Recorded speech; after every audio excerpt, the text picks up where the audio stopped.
शाहबाज शरीफ दरबार बनकर बाहर बैठे हैं, कंपनियां ताला लगाकर चली गई हैं। कौन सी कंपनी है ये मैं आपको बताऊंगा। सबसे पहले Gandhar tyre and rubber company, automobile के लिए टायर और ट्यूब बनाती है कंपनी। 13 फरवरी से अपना प्लांट बंद कर दिया है इसने। कहा है कच्चा माल का आयात नहीं कर पा रहे हैं इसलिए बंद कर दिया है। दूसरी सुजुकी मोटरकॉप, जनवरी में मैन्युफैक्चरिंग प्लांट पर ताला लगा दिया है। कहा है मैन्युफैक्चरिंग के लिए पुर्जे ही नहीं मिल रहे हमें, तो चलाएं कैसे।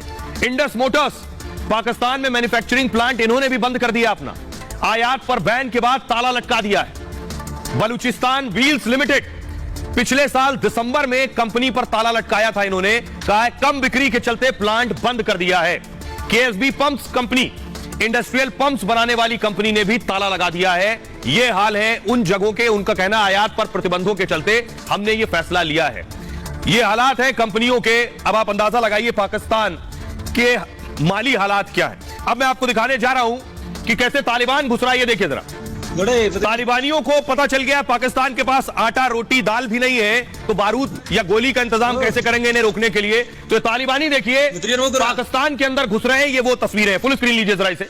अब ये तालिबानी अंदर घुसकर आटा नहीं बांटेंगे, फूल नहीं देंगे, अंदर जाकर गोलियां चलाएंगे।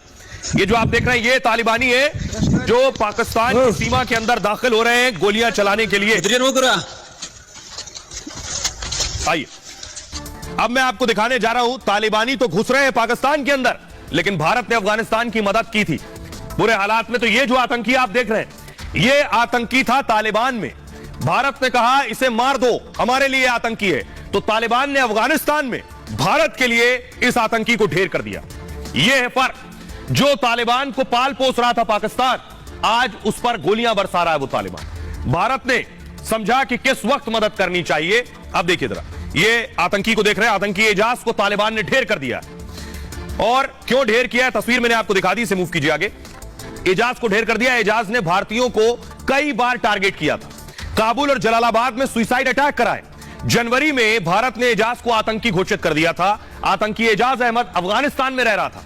भारत ने तालिबानी सरकार के सामने इस मुद्दे को उठाया, जिसके बाद एजाज को तालिबान ने ढेर कर दिया है। आतंकी की बहन ने बताया कि अधिकारियों ने उसको बुलाया था। इसके बाद आतंकी के मारे जाने की सूचना मिली। आतंकी एजाज बचपन में श्रीनगर से पाकिस्तान चला गया था और पाक में हरकतुल मुजाहिदीन में शामिल हो गया जाकर। पाकिस्तान में ही एजाज को आतंकी ट्रेनिंग दी गई थी। भारतीयों के खिलाफ एजाज आतंकी मिशन चला रहा था। अब तालिबान ने भारत के दुश्मन को ढेर कर दिया है। यह पाकिस्तान को सीखने की जरूरत है। खबरों में आगे बढ़ते हैं। आज की एक और बड़ी खबर है। पिछले कई दिन से उद्धव ठाकरे को नींद नहीं आ रही है। नींद तो वैसे महीनों से नहीं आ रही है। उद्धव को अब सुप्रीम झटका लगा है। झटका इसलिए लगा है कि इनका मकसद था कि इनका सब कुछ कहीं छिन ना जाए, फिर सड़क पर ना आ जाए, इसलिए सुप्रीम कोर्ट पहुंचे। लेकिन सुप्रीम कोर्ट से भी बड़ा झटका लगा है। रिपोर्ट देखिए जरा। नाम और निशान छिनने के बाद शिंदे को रोकने सुप्रीम कोर्ट पहुंचे थे उद्धव ठाकरे। चुनाव आयोग के फैसले के बाद हर दिन उद्धव को झटके लग रहे हैं और आज सुप्रीम कोर्ट ने भी उद्धव को एक झटका दे दिया है। चुनाव आयोग के फैसले पर सुप्रीम कोर्ट ने स्टे लगाने से इनकार कर दिया। उद्धव को बीएमसी से लेकर शिवसेना भवन और बैंक अकाउंट छीनने का डर सता रहा है। अब मैं आपको बताता हूं कि कैसे सुप्रीम कोर्ट में मामला गया और सुप्रीम कोर्ट में किन जजेस के सामने यह मामला था। अगली ग्राफिक्स प्ले कीजिए जरा। सुप्रीम कोर्ट के 3 बड़े जज, खुद chief justice of India DY Chandrachud इस बेंच को सुन रहे थे। उसमें जस्टिस पीएस नरसिम्हा थे और जस्टिस जेबी पारदीवाला। इन जजों के सामने उद्धव के वकील कौन कौन थे। उद्धव की तरफ से कपिल सिब्बल और अभिषेक मनु सिंह भी वकील थे। अगला दिखाइए जरा। एकनाथ शिंदे की तरफ से पैरवी कर रहे थे नीरज किशन कौल और चुनाव आयोग की तरफ से मनिंदर सिंह थे जो पैरवी कर रहे थे। मनिंदर सिंह।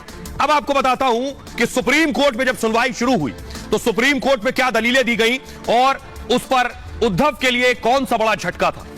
आप देख रहे हैं इधर आपको जैसे ये इधर आपको वकील कौल और मनिंदर सिंह नजर आ रहे हैं और इधर कपिल सिब्बल और अभिषेक मनु सिंह भी खड़े। कपिल सिब्बल खड़े हुए, उन्होंने सबसे पहले कहा उद्धव ठाकरे गुट का पार्टी संगठन पदाधिकारियों के बीच बहुमत है। राज्यसभा में भी उद्धव गुट को बहुमत है। उन्होंने कहा सिर्फ 40 विधायकों की टूट के आधार पर चुनाव आयोग ने फैसला सुना दिया और सिर्फ 40 विधायक अलग हो गए इसलिए फैसला आया। इसलिए विधायक दल में बहुमत के हिसाब से सुनवाई करेंगे। यह गलत है। अगर यह भी आधार हो तो विधान परिषद और राज्यसभा में हमारे पास बहुमत है, उसकी उपेक्षा की गई है। यह कपिल सिब्बल ने कहा। पार्टी कार्यालयों पर शिंदे गुट कब्जा कर रहा है। अभी ऑफिस ले रहे हैं, फिर बैंक अकाउंट भी ले लेंगे। ऐसे में कोर्ट यथास्थिति बनाए रखने का आदेश दे। विधानसभा में पार्टी दफ्तर पर कब्जा कर लिया गया है। आगे भी शिंदे गुट की ऐसी ही तैयारी है। इलेक्शन कमीशन के फैसले पर स्टे लगाया जाए, कपिल सिब्बल ने कहा। सुप्रीम कोर्ट ने कहा हम नोटिस जारी कर रहे हैं मिस्टर सिब्बल।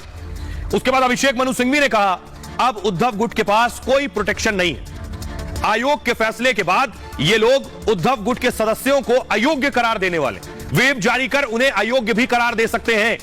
सुप्रीम कोर्ट ने कहा शिंदे गुट ऐसा कोई व्हिप जारी नहीं करेगा जिसे न मानने से उद्धव समर्थक, सांसद, विधायक अयोग्य हो जाए। सुप्रीम कोर्ट ने कहा शिंदे गुट के वकील नीरज किशन कौल ने इस पर सहमति भी जताई। हम आपके बयान को रिकॉर्ड में ले रहे हैं कि ऐसा नहीं होगा।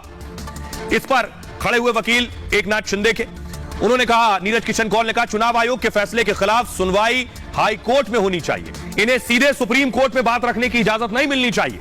उन्होंने कहा इन्होंने पहले भी सुप्रीम कोर्ट से इलेक्शन कमीशन की कार्रवाई पर रोक की मांग की थी। 2018 में एक पार्टी का संविधान इन्होंने बना दिया था और इसमें सारे अधिकार अध्यक्ष के पास ही रहेंगे, ऐसा संविधान था। और इस तानाशाही भरे संविधान की जानकारी भी इलेक्शन कमीशन को नहीं दी थी। सिर्फ अयोग्यता की कार्रवाई लंबित होना किसी विधायक को सदन के कामकाज से अलग नहीं करता है।